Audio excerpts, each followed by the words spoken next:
Të gjithë e kemi provuar atë ndjesin, apo jo? Atë slitën emocionale. Një moment je në qiell, tjetrin je poshtë fare. Një lajm i mirë të bën të fluturosh, një pengesë sado e vogël të duket fundi i botës. E po, sot do të flasim për një filozofi, një ide shumë e lashtë, por tepër e thjeshtë që mund të ndryshojë komplet mënyrën se si përjetojmë këto ulje ngritje. Është një qasje që, do ta shihni, shkon kundër instinkteve tona më të thella.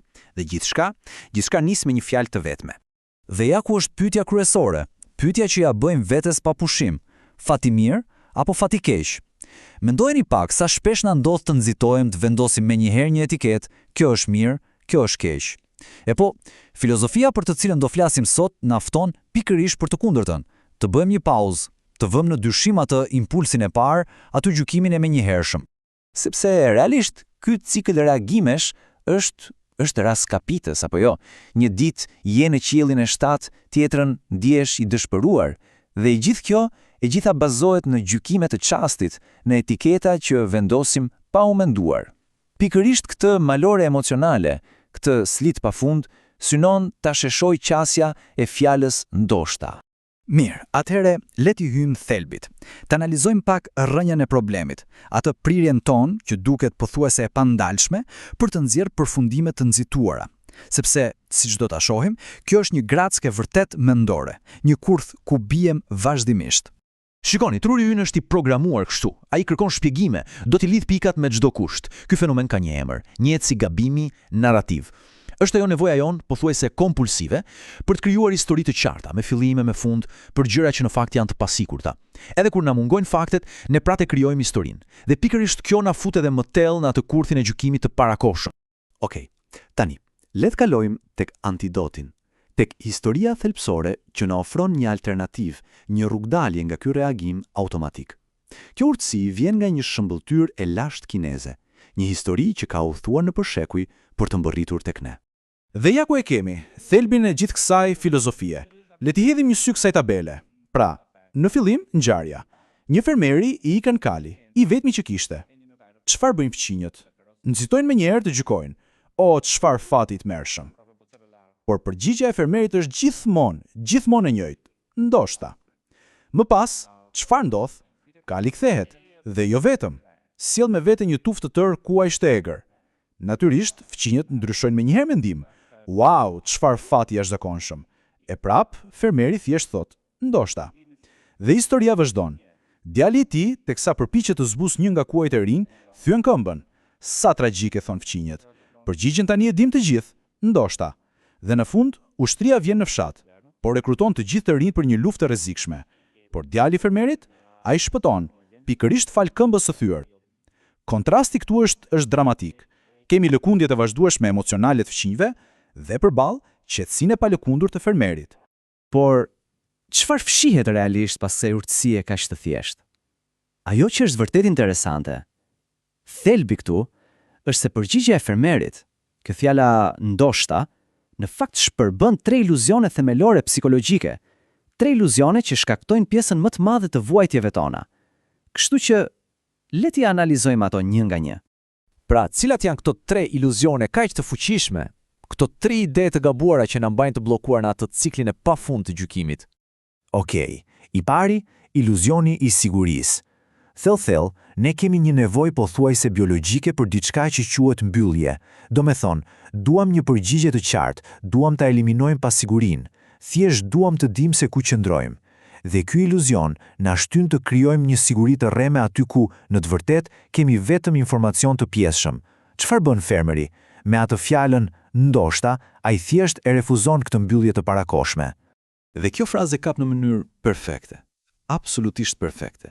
Nuk është vetë ngjarja ajo që na bën të vuajmë, por historia e ngurtë, definitive, që ne krijojmë për atë ngjarje.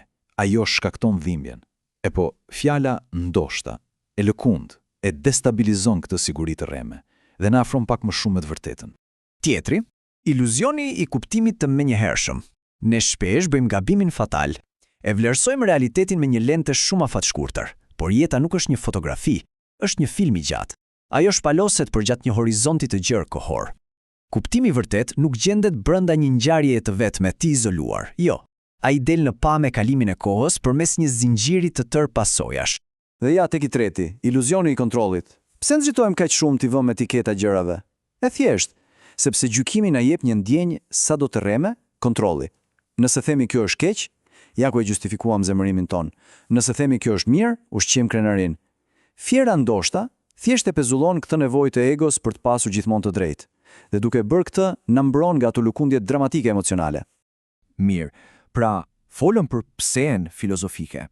Tani, le të kalojmë tek sija praktike. Si e vëmë në përdorim realisht këtë urtësi të lashtë në jetën e përditshme. E po, sekreti qëndron i gjithë tek krijimi i një hapësire. Një hapësire mendore. Normalisht, reagimi ynë është pothuajse si një refleks. Është i menjëhershëm. Funksionon kështu. Hapi 1 ndodh një ngjarje. Hapi 2, menjëherë pa u menduar, ne e interpretojmë atë. Dhe hapi 3, bëllam, vjen shpërthimi emocional. Ky zinxhir reaksionesh ndodh në mënyrë totalisht automatike, shpesh pa e kuptuar fare. Dhe pikërisht këtu qëndron gjithë fuqia e fjalës ndoshta.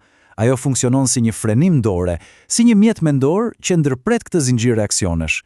Duke futur atë pauzën e vogël mes asaj që ndodh dhe asaj që ne mendojmë se ndodhi, ajo krijon një hapësirë. Dhe ajo hapësirë është thelbësore, është liri e pastër psikologjike. Tani, kujdes, një pikë shumë e rëndësishme. Kjo nuk do të thotë të dorëzohesh, nuk është fatalizëm, as pak. Fatalizmi thot, asgjë s'ka rëndësi, gjithçka është e shkruar, dhe kjo të çon në paralizë, në mosveprim. Filozofia ndoshta është krejt tjetër gjë. Ajo thot prit, rezultati përfundimtar është ende i paqartë, dhe kjo lejon që veprimi të vazhdojë, por pa të ngarkesën e rëndë të mbi reagimit emocional. Të mos harojmë, fermeri nuk ul duar kryq. Ai vazhdoi të punonte tokën e tij çdo ditë. Dhe kështu arrim në përfundim. Kuptojmë se ka një forcë dhe një urtësi të thellë në përqathimin e paqartësisë. Në atë pranimin e thjeshtë që, hey, nuk i kemi të gjitha përgjigjet. Dhe kjo është në rregull. Sepse kjo fjalë vetme, ndoshta, në fakt ka brenda 5 shtylla shumë të fuqishme. E para, përullësia epistemike. Kjo do të thotë të pranosh me përullësi se nuk i di të gjitha. E dyta, rregullimi emocional, aftësia për të menaxhuar reagimet tona. E treta, durimi kohor, të presësh, të japësh kohës që të zbuloj kuptimin e vërtet. E katërta, mendimi probabilistik, pra të mendosh me mundësi, jo me siguri absolute. Dhe fundit, shkëputja nga egoja, të heqësh dorë nga nevoja për të qenë gjithmonë në kontroll. Në fund të ditës, cili është përfitimi më i madh? Stabiliteti, qëndrueshmëria, sepse në një botë kaq të paqëndrueshme, kaq të paparashikueshme, aftësia për të mbetur i qetë, i qëndrueshëm emocionalisht, kjo është ndoshta forma më e lartë e fuqisë së vërtetë. Dhe kjo ndoshta është ideja më e thellë nga të gjitha, që urtësia e vërtet nuk qëndron te të diturit e më shumë gjërave. Jo. Ajo qëndron te pranimi se panorama jon, ajo që ne shohim, është gjithmonë e paplotë. Forca e vërtet gjendet te pritja e qetë për pamjen e plotë, duke pranuar me përullësi se ndoshta nuk do ta shohim kurrë të gjithën, dhe ndoshta, por vetëm ndoshta, pikërisht ky pranim është forma më e lartë e urtësisë.